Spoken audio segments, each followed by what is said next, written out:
Our first guest tonight is a man of many skills. He's an exceedingly funny actor, a crafty craftsman, and a best-selling author, too. His fifth book is called Where the Deer and the Antelope Play. Please welcome Nick Offerman.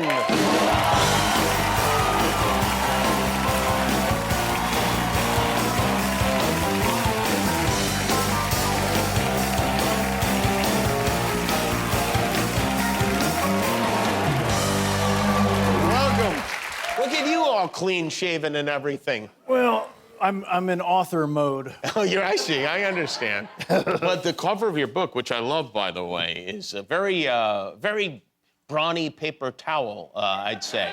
Thank you. Yes, it's got you very rugged looking. I like it. It reminds me of like a national park poster or something. That was my aim, and my wife has accused me of being the quicker picker-upper around the house. She has.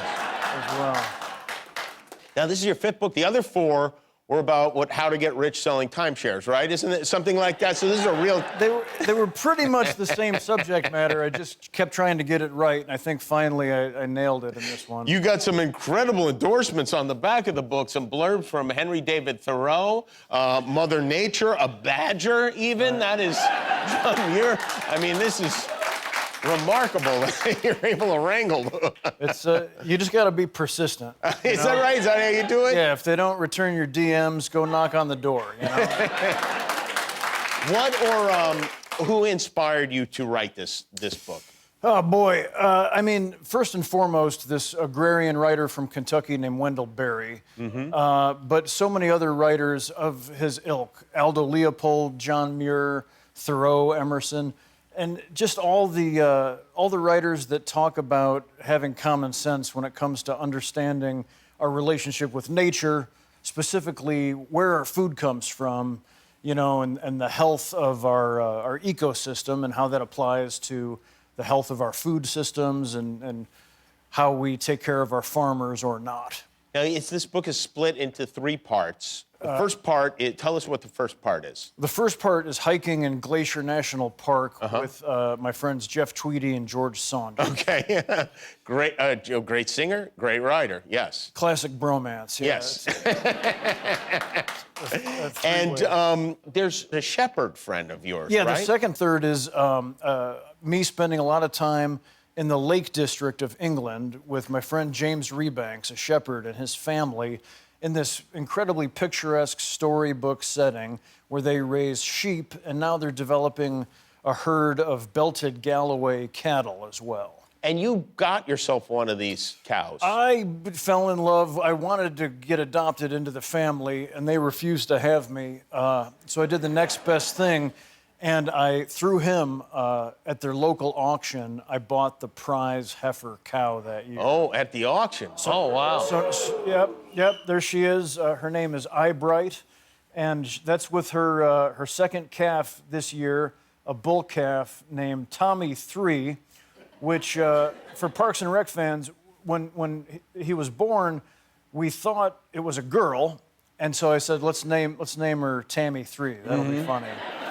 Nice. And they're beautiful animals. I mean, do you get to keep? How does it work when you own the mother? Do you own the children as well? Yeah, I mean it's sort of a sliding scale, but yeah, I basically am an investor, and so as the herd grows, I also went in to buy a new bull called the Colonel.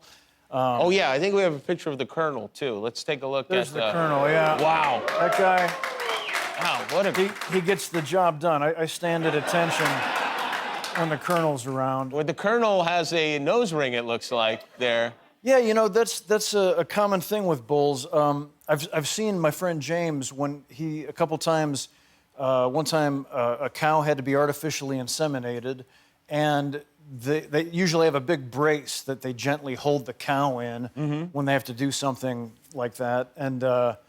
And their brace was broken, and so he said, no problem. He did this old-fashioned thing where he put his arm around and just squeezed the septum of the nose. And the cow was totally docile, and that's what the ring does with a bull. If you lead it by that ring in the nose, it'll stay docile and not toss you over the fence. Wow. I figured it was like, I don't know, for keys or something. No, It's also a goth neighborhood. The Colonel listens to a lot of the Smiths. So do you visit these people regularly, or is it just a one-time thing? No, I happened to. I never thought I would get to go see them. We became friends over Twitter, and he's up in the northwest corner of England. And I said, sure. He said, come see the farm sometime. And next thing I knew it, I got cast in an acting job in Manchester, which was just a train ride from his farm. So I ended up spending a bunch of time across 2019. And then we had plans. I got involved in the cow herd, and I was going to go back for lambing in April. But then What is lambing? Lambing, that's their main thing, is they have this beautiful flock of Herdwick sheep, and that's their main business. Is they very carefully take their rams, which they call tups, and they keep a big chart, and they say, okay, tup number 7, we want him to impregnate these 40 ewes, because they're very careful about the pedigrees and the breeding. It's like The Bachelor. It is very much like The Bachelor. And I'll tell you what, some of those tups are not there for the right reason. But they keep very careful track of who the father and the mother of each of the sheeps are. How do they know for sure? Well, they're tagged, but they have about 240 ewes right now, or mother sheep, and they kind of know them all. They're pretty amazing. They do? Yeah, they keep them sorted out depending on age and whatnot, and that way they can maintain their pedigree and demand a higher price for them. And they do this crazy thing. Let's say they have 8 rams that they want to get all their sheep pregnant. They'll take one of them and paint the chest of the ram with what's called raddle, R-A-D-D-L-E. Let's say they paint it red, so then they can go out in the flock, and all the ewes that have red on their rear ends, they're like, oh, all right. It was him. Yep. Number 47. Oh, she's got 2 of them. Okay. Wow. Wow, this is very interesting. And so lambing, they get them pregnant at the same time, and then usually the first couple weeks of April is when all the lambs arrive. So it's a very intense time. All over the hills, these mother ewes are dropping their lambs. And most of them are rugged. They can do it on their own, just out in the wild, but they keep an eye on them, and they just kind of patrol the flock so that if anybody needs help, or if there's any complications, then the farmer can jump in and lend a hand. So I want to go be a part of that, just to get the full experience. Yeah, sure. I mean, you're there at the beginning. You should be there at the end. Yeah, exactly. You could be a doula for lambs. That's true. Well, we're going to come back. Nick Offerman is with us. This is his book. It's called Where the Deer and the Antelope Play. We'll be right back. We're back with Nick Offerman. Nick is here. His book is called Where the Deer and the Antelope Play. And you brought another book also by your buddy. Yeah, just earlier this evening, actually, I did an online talk, which you can find at Third Place Books from Seattle, with Patrick Laurie, who's a Scottish farmer. He raises these Galloway cows. And I'm besotted with these old-fashioned local farmers, and I'm trying to bring our attention back, because they are doing it right in the old-fashioned way, where they farm sustainably.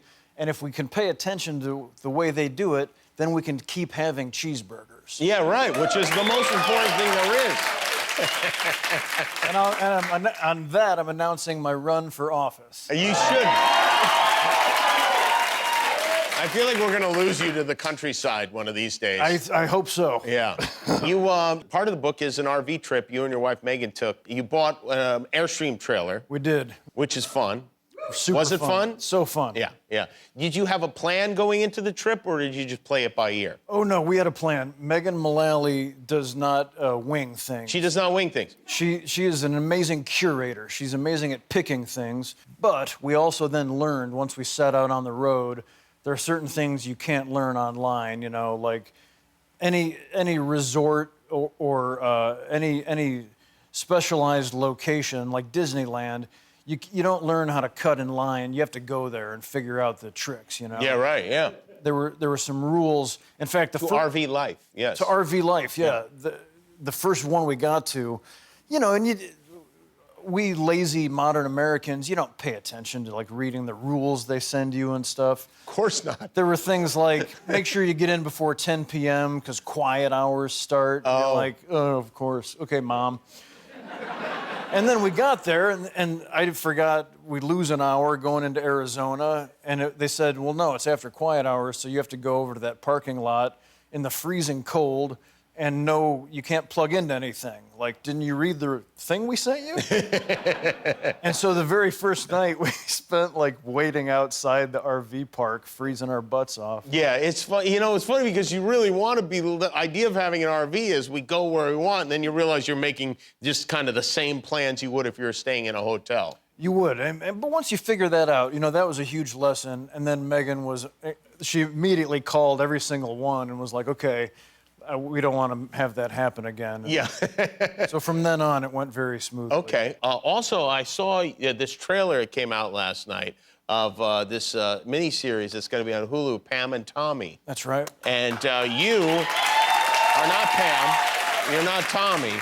But you and Seth Rogen play the... who do you guys play? A couple of ne'er-do-wells who find the tape, right? Yeah. Seth plays a carpenter who comes up with this sex tape, and I'm his friend, Uncle Milty, who is a porn impresario. Uh-huh. And he comes to me to help him try to find a distributor for this property. Uh-huh. And people are very taken by your look in this thing. I mean, really, like, people are very excited about this duo, including me. Yeah. Have you ever worn your hair like that? I never have. I work too much as an actor. Like, every time I think I'm going to get to grow my hair out and be a proper hippie, I get cast as some sort of douchebag and I have to get a haircut. Good news, honey. I got another douchebag role. Yeah. Seeing that still, actually, I feel like that could also be the new Lethal Weapon. Yeah, well, you have to take it up with the director of that film. No, thank you. Nick Offerman, his new book is called Where the Deer and the Antelope Play. Thanks for being here, Nick. We'll be right back with Angeline Ellis. Hi, I'm Jimmy Kimmel, and this is The Internet. I made it myself. Hit subscribe if you like it.